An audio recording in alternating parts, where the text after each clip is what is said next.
So Keith, start off, just tell me about VeroBlue Farms. Absolutely. Who are you? So for VeroBlue Farms, we started about 3 years ago going around and looking at all sorts of aquaculture, land-based aquaculture systems across North America and into Africa, as far away as Africa, with the idea of looking for a model that was ready to be scaled. What we came across after a long time is we ended up in Iowa, and we came by the Nelson's farm here and saw that they had the right sort of combination of operations, equipment, and systems in place that's ready to scale. So here we are in Iowa. So this aquaculture is kind of a new concept, right? But yet the idea of it has been around. Yeah, so even within aquaculture, if we look at fish production, we see that a fish from live catch is decreasing over time, and the appetite for fish is growing.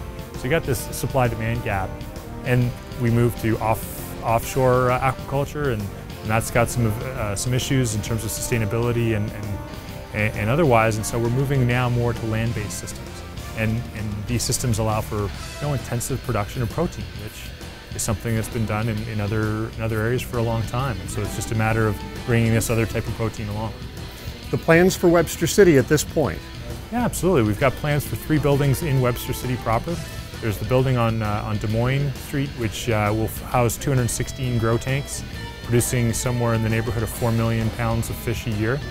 Then we have a facility down by Highway 20 with the down by the hotels and motels down there. It'll be a sample model farm. So for training and otherwise, we'll have 24 tanks.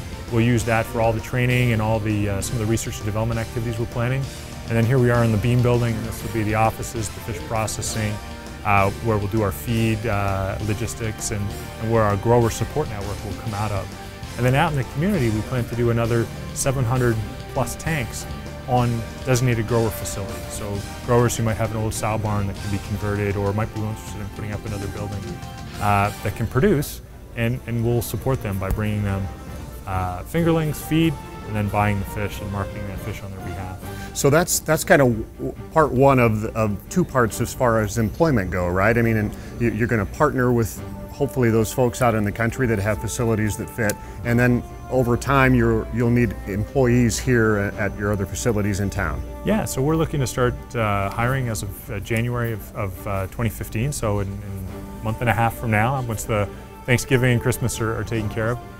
And then we're looking at about 150 jobs in Webster City proper. And then amongst the distributed growers, some of those will be family farms, some of those will be bringing in outside labor as well. Some of them are small farms, 24 tank farms, some of them will be 96 tanks. Operations will be quite large, in which case they might have 10, 15 people in them themselves. So we see 150, we see another 400 jobs in the distributed growers, some of which will be family. And then the multiplier that the economic development guys use is a 4-to-1 ratio. So for every 150 jobs we create in aquaculture, because of the feed business, because of the processing, because of the logistics, because of the transportation, all those other jobs that come from it, they see a 4-to-1 multiplier. I don't know if I see it that way, but it is a multiplying effect within the community. What is the timeline from today's open house to full production? What would you hope for? So full production, we obviously phase in our production over time. You can't have all the tanks come online at any given time, because you want your production to be scaled out over time. So we should be putting the first water in tanks and the first fish in tanks in time for spring. I'd say April of 2015, we should have fish in tanks growing.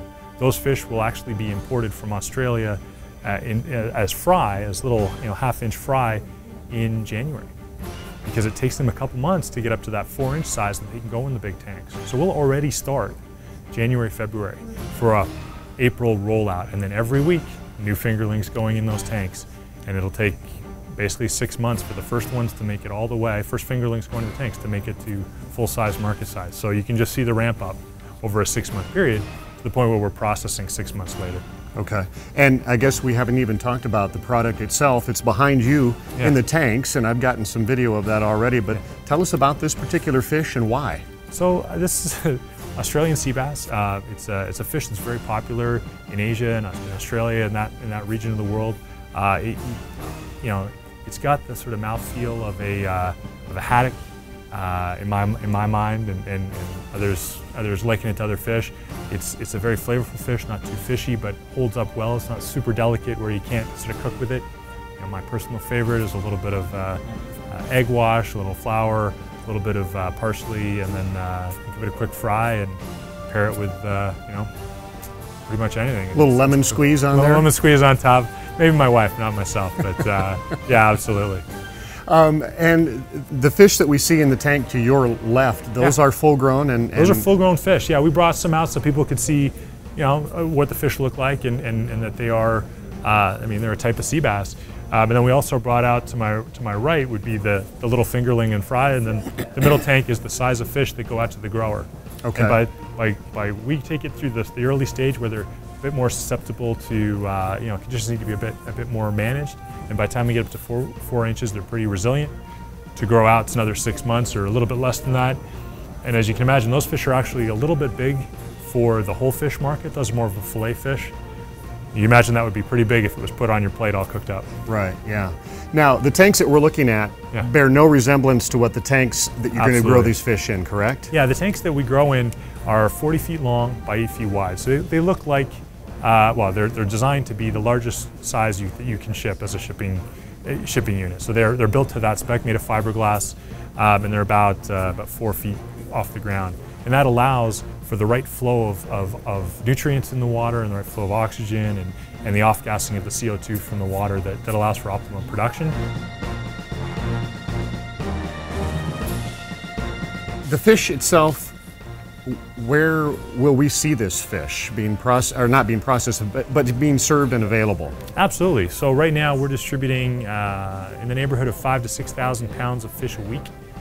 Some of it ends up at the local Hy-Vee and across Iowa, and other ends up as far away as New York at the present. Really, we're at the front edge of this demand wave where we're seeing tremendous amounts of fish being requested, and we're struggling to keep up, and we're looking to bring on this extra production to sort of meet that market demand. Final question, unless you have something else you want to add. Partnerships with like Iowa Central Community College and ISU. Tell us a little bit about that. So as part of our commitment to sustainability, part of that means working with local partners. So we've got Iowa Central Community College that's helping us out on the training side of it. We have Iowa State that's helping out with the research and development program, as well as some of the more technical training elements around the fish side. So Iowa Central being the local delivery partner, and Iowa State with maybe some of the more agronomic components to that, and then the biology and those other elements of it. And we feel that's a pretty good marriage in terms of bringing local resources that are really experienced with what it's like to produce proteins in Iowa and bring them, you know, into maybe a new realm, but is sort of together and in a coordinated way. Okay, so for those watching this that might be interested in employment or talking to you about being a producer, what's the best way to get in touch with VeroBlue Farms? Absolutely. So what we're asking people today is those interested in employment, those interested in being designated growers, is to send an email to employment@verobluefarms.com, and along with a resume, a little note about yourself in terms of what type of positions you're interested in, and maybe some of your ties to the local community so that we can understand how we can build this workforce, if not locally, but at least regionally. And then as far as designated growers, info-request@verobluefarms.com. That'll get you connected with the folks that are looking at those that may be interested in putting a grow-out facility on their property. Anything else you want to add? No, we just hope everybody comes out and gets to try some of the fish, and we hope to be a productive member of the community and help build Webster City. We're welcoming you to Webster City, VeroBlue Farms. Keith, thank you very much. Absolutely. Take care.